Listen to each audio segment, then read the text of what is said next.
Assalamualaikum warahmatullahi wabarakatuh. Perkenalkan, nama saya Rayhan Azhar Lapandu dari kelas B, Analisa Numerik, NPM 2706044. Di sini saya akan menjelaskan materi interpolasi dui matra dengan dosen pengampu analisa numerik yaitu Ibu Irani Hoironis, STMT. Langsung saja ya kita masuk. Definisi. Interpolasi dui matra adalah interpolasi dengan dua peubah atau bisa dikatakan interpolasi dua dimensi atau juga disebut twinning. Melakukan interpolasi berarti menyisipkan di antara dua bagian yang berbeda atau memperkirakan nilai dari suatu fungsi antara dua nilai yang telah diketahui. Pada komputer grafik, interpolasi digunakan untuk menggabungkan beberapa efek yang ingin dilakukan pada suatu objek. Ini terapannya ya yang itu pada komputer grafiknya. Kemudian konsepnya, misalnya kita membutuhkan perkiraan nilai fungsi dengan dua peubah, yaitu x dan y. Secara umum dinyatakan sebagai z sama dengan f x y. Dan grafik fungsi z adalah berupa permukaan surface atau selimut kurva dengan alasnya adalah bidang x min y. Jadi nilai-nilai z terletak pada permukaan tersebut. Jika z diinterpolasi dengan polinom 2 peubah, interpolasi di matra ataupun dua dimensi, kita harus menentukan berapa derajat dalam arah x dan berapa derajat dalam arah y. Misal z dihampiri dengan polinom 2 peubah yang dalam hal ini derajat 2 dalam dua arah x dan derajat 3 dalam arah y, maka z sama dengan fxy a0 tambah a1x tambah a2y tambah a2x kuadrat tambah a4xy tambah a5y kuadrat tambah a6x kuadrat y tambah a7x y kuadrat dan seterusnya ya, bisa teman-teman lihat semua di layar. Kemudian interpolasi polinom dua peubah dilakukan dalam dua arah, yaitu dalam arah x dan dalam arah y. Pada setiap arah kita harus memilih peubah yang dipegang konstan. Dalam arah minus y nilai x dipegang konstan, begitu juga sebaliknya dalam arah minus x nilai y yang dipegang konstan. Nah, pemilihan arah manapun yang ingin dicoba pertama akan memberikan jawaban yang sama. Misalnya kita mau arah minus y dulu yang dikerja, ataupun dalam arah minus x dulu, jawaban akhirnya akan tetap sama. Nah, mungkin buat lebih jelasnya langsung kita masuk saja kepada contoh soalnya. Ya, di sini kita diberikan tabel fx-nya sebagai berikut. Ada 1, 2, 3, 4, 5, 6, 7 titik. 7 titik di x dan 6 titik di y. Kemudian tentukanlah perkiraan nilai f 1,6, 0,33 dengan polinom derajat 3 dalam arah minus x dan derajat 2 dalam arah minus y. Kita di sini menggunakan dulu polinom Newton-Gregory maju untuk interpolasi dalam arah minus x dan dalam arah minus y, karena titik-titiknya berjarak sama ya. Kemudian karena dalam arah minus x menggunakan interpolasi derajat 3, maka kita memilih 4 buah titik di tabel, yaitu pada x sama dengan 0,5, 1,1, 1,5, dan titik 2. Maka 4 titik ini nanti yang akan kita cari pada arah minus x. Kemudian buat yang y kita memilih 3 buah titik interpolasi berderajat 2, yaitu pada selang y 0,2, 0,3, dan 0,4, karena y-nya sebesar 0,33 terletak paling dekat dengan pertengahan selang 0,2, 0,4.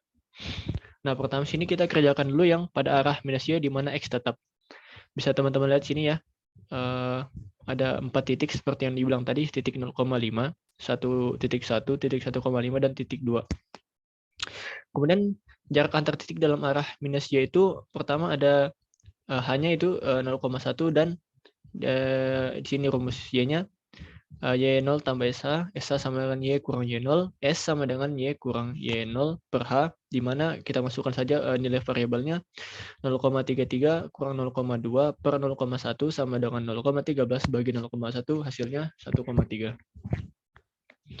Buat ini udah pada tahu ya teman-teman, dapat interpolasi Newton-Gregory-nya yang delta Z dan delta kuadrat Z-nya. Lanjut kepada polinom Newton-Gregory maju derajat 3 dalam arah minus y. Kita selesaikan ini rumusnya yang di sini.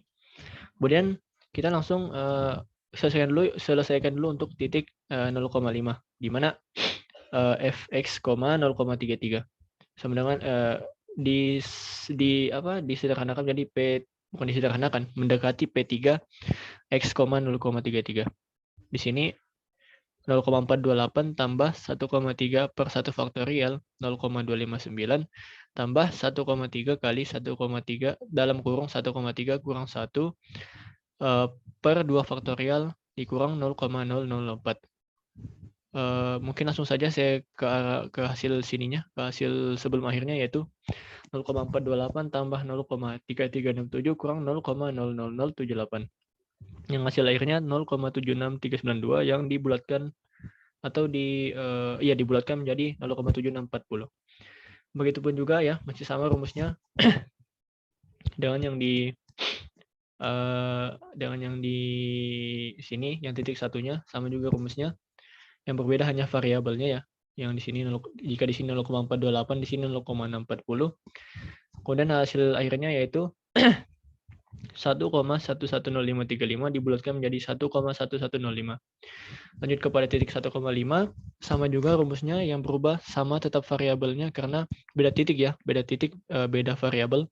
Di sini variabelnya ada 0,990, yang lainnya tetap sama ya, kecuali ini juga beda 0,534. Lanjut, hasilnya yaitu 0,990 tambah 0,6942 kurang 0,002535. Hasilnya 1,681665 dibulatkan menjadi 1,6817. Kemudian untuk titik 2-nya, kita dapatkan 1,568 tambah 1,0608 kurang 0,004485, yang hasilnya dibulatkan menjadi 2,6243. Setelah yang tadi ya, arah minus Y, sekarang kita selesaikan lagi yang arah minus X-nya, di mana Y tetap. Sini sudah ada tabelnya, tabel interpolasinya. Kemudian ada jarak antar titik dalam arah minus X, yaitu H sama dengan 0,5. Di sini rumusnya sama ya dengan yang Y tadi. Di sini kita dapatkan S-nya 1,6 kurang 0,5 bagi 0,5 sama dengan 1,1 bagi 0,5. Hasilnya yaitu 2,2. Kemudian kita cari lagi nilai titiknya ya. Di sini kita dapatkan tadi X-nya kan udah 1,6,033. Di sini hasilnya 0,7640 tambah 2,2 bagi 1 faktorial dalam kurung 0,3465 tambah 2,2 dalam 2,2 dalam kurung 1,2 kurung 1 bagi 2 faktorial dalam kurung 0,2247. Langsung kita ke sini, kita dapatkan 0,7640 tambah 0,7623 tambah 0,296604 tambah 0,01 37896, yang hasilnya 1,836636 yang dibulatkan menjadi 1,8367. Nah, hasil akhirnya yaitu jadi F 1,6,033 dibulatkan menjadi 1,8367 jika dibulatkan ke 84 jika dibulatkan ke dalam 4 angka bena adalah 1,837. Mungkin ya sekian dari penjelasan singkat saya mengenai materi interpolasi dui matra. Semoga bermanfaat. Wassalamualaikum warahmatullahi wabarakatuh.